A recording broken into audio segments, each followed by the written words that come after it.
So straight on to the first person who's going to be presenting to us, and this is Gray, who's going to share a poem with us. Thank you, Gray. Round of applause for Gray. Thank you.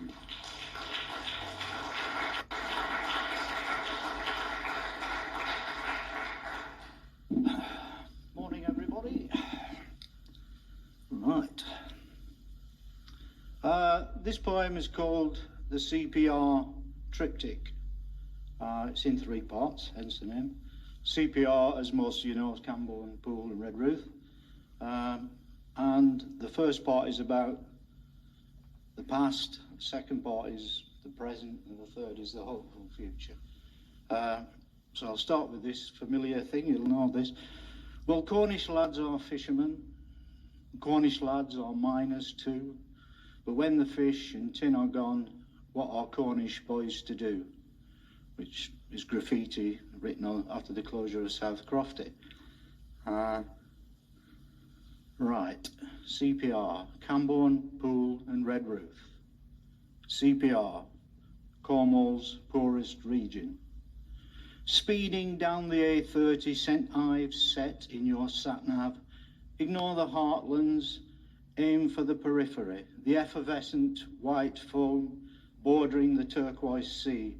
Not the dark, igneous rock that gave it shape.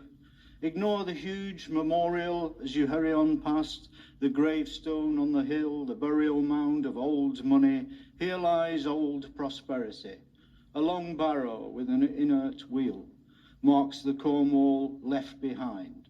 Cradle of innovation, ignition, the spark for industrial revolution in the lands that betray it now, but come to play around its edge. Home of the great flat lode, where mining tin became easy, well, as easy as it ever could be. And copper at nearby Gwenup made it the richest square mile to be found in the old world.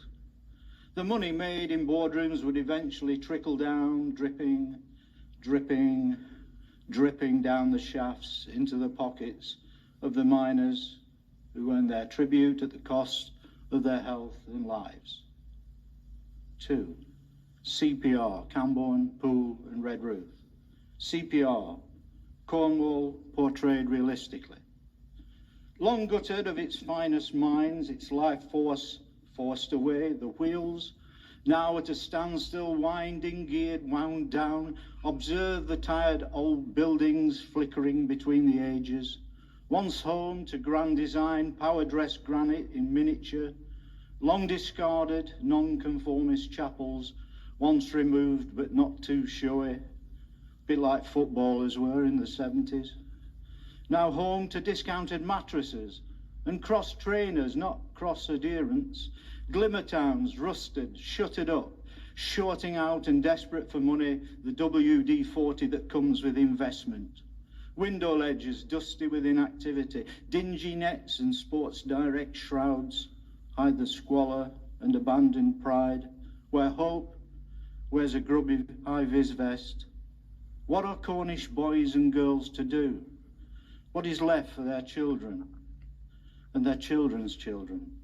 This century leaves them bereft with low wages and toxic rents, sporadic and seasonal jobs, but never a glittering career, not even a matte finish one.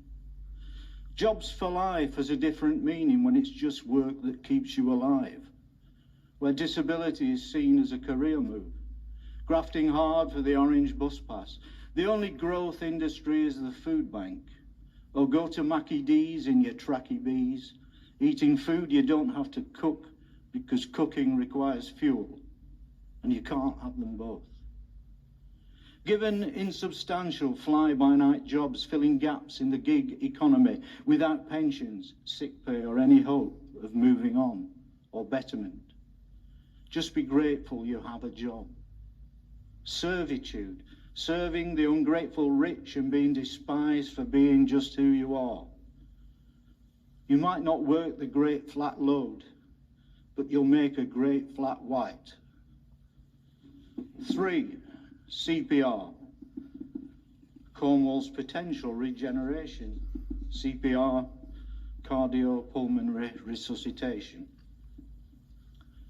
Arrest the arrhythmia of broken hearts, arrest the irregular, stuttering pulse. This land needs some belief, some hope.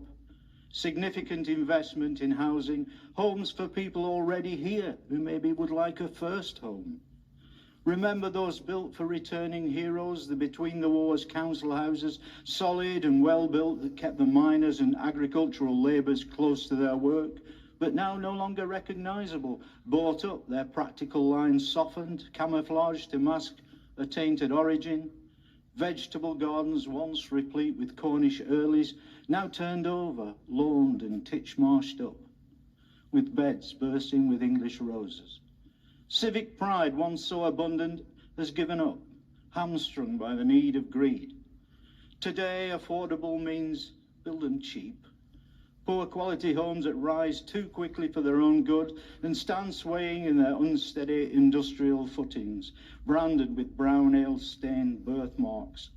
But there's no longer any heroes to build for. Even soldiers have to sleep on the streets. Houses for people whose career options and financial outgoings don't allow them to save enough for a deposit. Doesn't have the same ring, does it? Treading water, they'll be calmed, while below the surface they pedal. The water, white with furious industry, gears set to insignificance as they power the pointless treadmill of public service. Perhaps we need to see them as heroes. Maybe we need another war. How about the Cornish Rent Book Rebellion? Shall we march upon this new London with our idle pitchforks, picks and nets of protest from the savage reservation, or just believe in a reality-based Cornwall? An Iceland with so many more people, powered by wind and geothermic rocks, a green and ascendant land, but no longer reliant on the blue screen backdrop. IKEA at Poole is never going to happen when your catchment area is mostly mackerel. But there is room for excellence here. Why not Rick Stein Camborne or Red or Dead Ruth? The burgeoning of independent original ideas rather than charity shops, pawnbrokers and C.P.R. That's cell phone repair. Communicate like Porthcurno and Goonhilly, purpose the high-speed internet and space tech so that our children don't need to leave. Let them be brilliant in their homeland and still surf the ocean at weekend. Make them proud of their Cornish heritage, anchored here, no longer the forced diaspora, Crescent Kernow, free to centre on Cornwall, embrace the language, history and culture, a national minority, respected, resurrected and ready to rebuild itself, country, not county. For so long, celeb Cornwall has been obsessed with how she looks, her beauty only coast deep. Tweeting her selfies, counting her likes on Insta, a superficial media star who's made up that everyone just loves her so much. Maybe it's time to make her ugly again. Scarification, retrograde, cosmetic surgery. Let's open up the earth, work Cornish metal, bring on the lithium, the tin and the copper, and utilise our hot rocks until we've got the will to power real life and proper jobs.